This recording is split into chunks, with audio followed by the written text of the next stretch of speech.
여러분, 석탄마저 폭등한다. 그래서 이것 쇼크 터진다. 이것이라는 게 뭘까요? 에너지입니다. 에너지 쇼크입니다. 오일 쇼크가 아니라 이제는요, 오일 쇼크보다 더 확장된 에너지 쇼크가 터질 거라는 거예요. 왜냐하면요, 여러분 보세요. 에너지원이라는 게 원유가 있죠. 가스가 있죠. 석탄이 있습니다. 그런데 원유는 지금 굉장히 고공행진하고 있잖아요. 천연가스도 마찬가지로 러시아가 우크라이나를 침공하자마자 고공행진 중입니다. 이제 가장 싸다는 석탄마저도 고공행진을 하고 있어요. 그러다 보니까 이 에너지원으로 전기를 생산하는데 그 전기의 원가가 굉장히 올라간다는 거예요. 실제로 말입니다. 한국전력에서 전력을 에너지를 생산하는 발전기업이나 혹은 신재생에너지나 혹은 원자력 발전소나 이런 데서 사오거든요. 그런데 그 사오는 게 도매 가격입니다. 그렇게 사와서 발전공기업이나 신재생에너지나 원자력을 사와서 이제 국민에게 전 가구에다 공급을 하게 되는데 이때 사오는 가격이 전력 도매 가격이에요. 그런데 이 전력 도매 가격이 지금 폭등했습니다. 164%나 늘어난 거예요. 164%. 164%면 여러분 2.6배나 올랐다는 거잖아요. 2배하고도 0.6배가 더 올랐다는 이야기예요. 이게 에너지 쇼크가 오는 일이라고 보는 겁니다. 에너지 쇼크가. 지금 당장은 이 가격을 한전도 부담을 하고 발전 공기업도 부담을 하면서 당장 쇼크는 없겠지만 전력을 많이 사용하는 시기가 되면 어떻게 될까요? 전력 대란이란 말 작년에도 있었잖아요.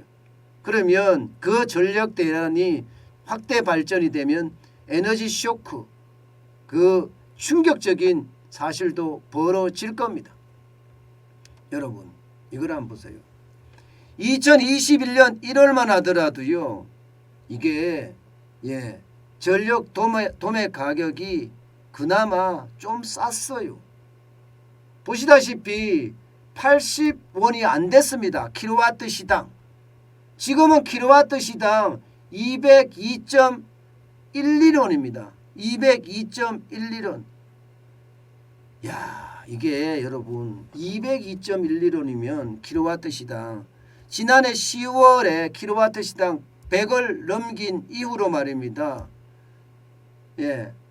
작년 10월인가요? 작년 10월? 작년 10월에 100을 넘겼었죠. 100을 넘겼다가 러시아가 우크라이나를 침공하니까 197.32원까지 급등을 했었거든요. 그것이 지금 올 4월에는 202.11원까지 올랐다는 겁니다. 그런데 문제는 여러분 지금이 봄이에요. 봄. 전력 사용이 굉장히 적을 때입니다. 난방도 덜하고 전기사 지금이 가장 좋은 계절이라고 이야기할 만큼 안 하거든요. 그런데 이 정도까지 올라가는 것은 충격이라고 이야기하는 것과 동시에 말입니다. 2001년 집계 이후 최고라는 거예요. 2012년에도 유가가 100달러를 넘어섰을 때가 있었거든요. 그래도 전력 도매 가격이 200원이 킬로와트 시당 200원이 넘어선 적은 없습니다. 특히 말입니다. 혹석이나 혹한기가 아니잖아요. 지금이 5월이니까. 그런데도 전력 도매 가격이 200원까지 올라간다는 것은 여러분 결국 에너지 쇼크의 전조가 아닌가 이렇게 예상합니다. 에너지 쇼크. 그러면 왜 이렇게 올라갈까? 그것은 제가 앞서 말씀드렸다시피 에너지원의 가격이 많이 올라가서 그렇습니다. 유가가 올라갈 때는 여러분 이게 유가만 올라가고 말거든요. 가스도 좀 따라 올라가긴 하지만 유가처럼 다 따라 올라가지는 않습니다. 그런데 요즘 작금의 상황을 보면 말입니다. 유가가 올라가면 가스도 따라가고 무연탄이나 유연탄도 따라갑니다. 무연탄이나 유연탄도. 지금 여러분 보세요. 킬리만탄산 유연탄 기준으로 톤당 가격 보세요. 가격.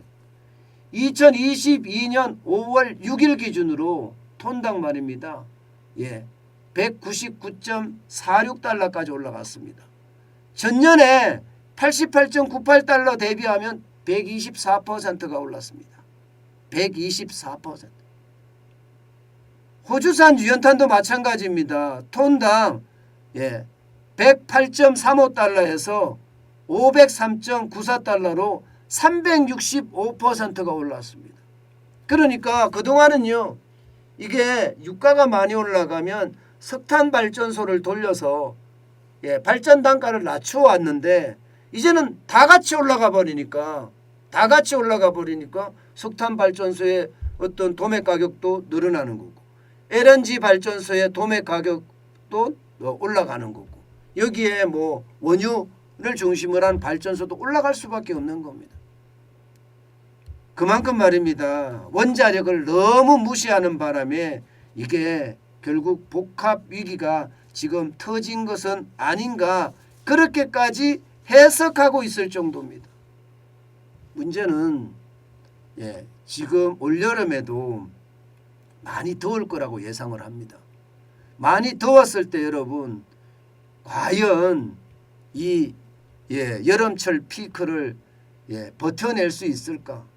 두 가지 문제가 생깁니다. 여러분 보시다시피 2017년부터 최대 공급 능력 대비 공급 예비율이 2021년에는요 4.2에서 9.1까지 떨어졌어요. 자칫 잘못하면 에너지 쇼크가 터질 뿐 봤습니다. 터질 뿐. 이게 문재인 정부 오랫동안 지금 공급 능력이 획기적으로 개선된 게 없습니다. 신재생 에너지가 늘어났다고는 하지만 원자력 발전에 비하면 턱도 없습니다. 그러니까 그 어느 때보다 작년이 4.2까지 예비율이 또 공급 예비율이 떨어졌었으니까 위기라고 이야기할 만하죠. 그런데 올해는 이게 가격까지 올라갔단 말입니다. 가격까지 올라가면 한전이 괜찮겠느냐, 이런 얘기가 나올 수밖에 없어요. 한전이 괜찮겠느냐. 안 그래도 지금 한전 이대로 가면 올해 예상 적자가 뭐 5조가 되니 7조가 되니 10조가 되니 15조가 되니 뭐 엄청난, 우리가 생각하지도 못한 그런 적자가 오고 있거든요. 자칫 잘못하면 한전이 말입니다, 디폴트에 걸릴 가능성도 있거든요. 그러니까 이게 한 가지가 문제가 되는 것이 아니라 전력 수급에 관련돼서는요 여러 가지 문제가 동시에 터질 거예요. 원자재, 에너지원의 가격이 올라가는 것도 있죠. 공급 예비율이 떨어지는 것도 있죠. 그렇다고 원자력 발전소를 빨리 가동하는 것도 문제가 있죠. 여기에다가 한전에 대한 경영 수지도 문제가 있죠. 이게 한꺼번에 터진다니까 이게 문제. 그래서 제가 에너지 쇼크라고 다른 거예요. 오일 쇼크보다 에너지 쇼크는 한 단계 더 위라고 봐야 되는데 그만큼 부담이 될 수밖에 없을 겁니다. 만약에 말입니다, 정권사들이 전망하는 대로 올해 한전의 적자가 17조 4,723억까지 만약에 간다면 이게 채권 발행이 제대로 될까요? 아마 되기가 쉽지 않을 거예요. 그래서 에너지 충격이 올 수 있다는 이야기입니다. 저는 여러분들에게 작은 단서만 있으면 그 단서를 가지고요 앞으로 다가올 미래를 예측해 드리잖아요. 근데 그 예측들이 거의 빗나가지 않았습니다. 그 이유는 제가 지표를 가지고 설명하기 때문이거든요. 그런데 에너지 쇼크도 그 일환이 되지 않겠느냐, 저는 그런 생각 많이 해봅니다. 에너지 쇼크가 오면 무슨 일이 벌어질까, 또 이런 생각도 할 수밖에 없죠. 제가 가장 심각하게 생각하는 것은 가정의 전력을 뭐 단계적으로 공급하는 문제라든가 아니면 기업에 전력을 제대로 공급 못하는 것, 이게 에너지 쇼크거든요. 그런 쇼크가 올 수 있다는 것, 이것은 어쩌면 말입니다, 우리 경제의 또 하나의 악재가 점점 무르익어 간다, 이렇게 표현할 수가 있을 것 같아요. 참 이게 앞으로 어떻게 될런지 솔직히 굉장히 걱정입니다. 제가 일부러 찾아내서 일부러 걱정을 한다 이런 말씀하시는 분들도 계신데요. 그게 아닙니다. 이게 제가 지금 기자생활 한 30년 한 경험하고요. 또 제가 겸임교수까지 했었잖아요. 시간 강사부터. 교수도 한 2년 했거든요. 그걸 다 합쳐서 제가 경험적 지식과 이론적 지식을 합쳐서 제가 예측해 보건데 그럴 가능성이 굉장히 커졌다는 거예요. 그러면 하반기 경제는 지금보다 더 어려워질 가능성도 굉장히 높아진다는 거예요. 에너지 쇼크가 만약에 터지면요. 이게 단계적 전력 배급이 일어나면 그 자체가 이미 에너지 쇼크거든요. 그런 쇼크가 안 일어나길 바라지만 그래도 우리는 거기에 대한 대비책 좀 있어야 되지 않겠느냐 이런 생각해 봅니다. 만약에 에너지 쇼크가 터지면요. 아마 여러분들에게는요. 전기요금이 굉장히 많이 올라가지 않겠느냐. 그 다음에 가스요금이 굉장히 많이 올라가지 않겠느냐. 저는 이렇게 생각을 합니다. 아마 지금보다가 전기요금이나 가스요금이 심지어 배 이상도 올라갈 수도 있습니다. 그만큼 에너지 쇼크는 우리 가정생활에도 큰 피해를 가져올 것으로 저는 예상해 봅니다. 기업도 그렇고요. 국가도 그렇고요. 결국 경제 주체들이 에너지 쇼크에 무너지지 말아야 되겠지만 무너지는 그런 불상사가 생길까 두렵습니다.